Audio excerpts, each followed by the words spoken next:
एमिति गरमा गरम भात सहित माछ तरकारीटा हो तो सेदिन खाइबाटा पूरा जमिबो। एमिति माछ आलू तरकारी निश्चय थरे ट्राए करंतु, देखिए बहुत टेस्ट बनिबो। तो आज आमे बनेबा रोही माछ तरकारी।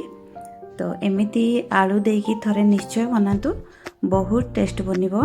तो मो एटी नहीं गली 1 किलो पाखापाखी रोही माछ। तो यही सब को भलसे धोईकी सफा करनी।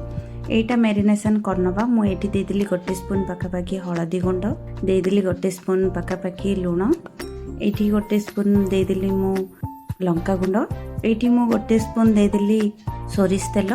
तो यही सब को भलसे गोले नबा। ये सब को गोले की 10 रु 15 मिनिट खंडे ये सब को रखी नबा। तो रेडी हो गलानी हमरो माछ मैरिनेशनटा। तो मसला प्रिपरेशनटा एटी करनबा। नेछि मु किछि अदा, किछि रसुण आउ नेछि 3टी सुखिला लंका। एठी मु देइदेली 2 स्पून पाखापाखी जीरा। तो यही सब को टिके गरम पानी देकी यही सब को किछि समय पे छाड़ी नबा। एटा हमर स्मूथ गोटे पेस्ट बने दबा एटार। तो मु एठी पेन नै गेली, तो देइदेली एथिरे तेल। आपण चाहिले सोरिष तेल भी देई परिबे। एई माछ गुडा को एथिरे फ्राई करनबा। सब गुडा माछ फ्राई हे गेलानी। तो यही सब को बाहर करनबा।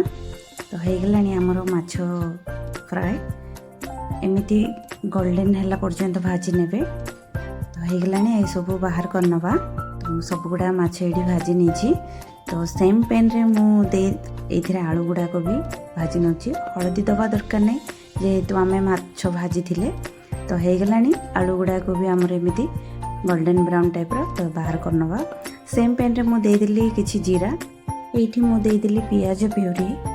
तो मु 2टी पियाज को ग्राइंड कर नेतिली, तो प्यूरी बनै नेतिली। एठी मु देदेली।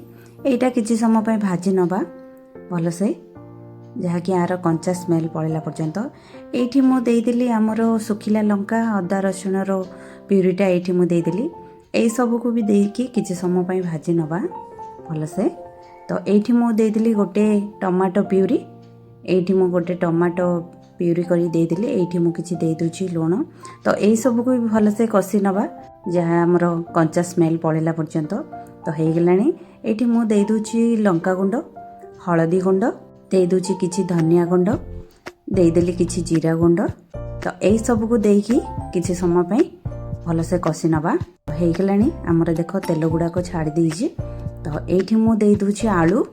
एठी आलू मु देगिरी आउ किछि समय पे आलू देगिरी किछि समय पे कसी नबा भल से। तो हे गलानी मसाला कसाटा भी। तो एथिरे मु दे दोछि स्वाद अनुसार किछि लुण। तो देगिरी भल से गोळे नबा। एठी हमर मसलाटा रेडी हे गलानी। तो मु एथिरे दे दोछि किछि गरम पानी। ग्रेवीटा आपण पसंद रे बने परिए कम बेसी, जेहेतु भात रे गोळे की खाइले बहुत टेस्ट लागिवो। तो हे गलानी। तो पानी मु एठी दे देली। तो ए सब को किछि समय पे फुटिया पे छाड़ दबा। तो फुटी गलानी हमरो ग्रेवीटा। तो एठी मु दे दोछि माछ गुडा को। एठी मु ऐड कर देली माछ गुडा को। सब गुडा को माछ देकी किछि समय पे फुटिया पे छाड़ दबा। तो फुटी गलानी। तो रेडी हे गलानी हमरो माछ आलू तरकारी। एमिति थरे निश्चय बनातु, बहुत टेस्ट बनिबो। देखि पारथबे केते बढ़िया देखा जाउछि। तो एमिति थरे निश्चय बनातु माछ आलू तरकारी। हे गलानी मु एठी दे देली किछि धनिया पत्र। तो खाइबा पे रेडी हे गलानी हमरो माछ तरकारीटा। एमिति थरे निश्चय बनातु, खाइबा पे बहुत टेस्ट लागिवो। एमिति थरे निश्चय बनेकी खाआंतु। आ मो वीडियोटी जदि भल लागिथिबो गोटे लाइक आ गोटे सब्सक्राइब निश्चय करनेबे। रहिले नमस्कार। Thank you for watching.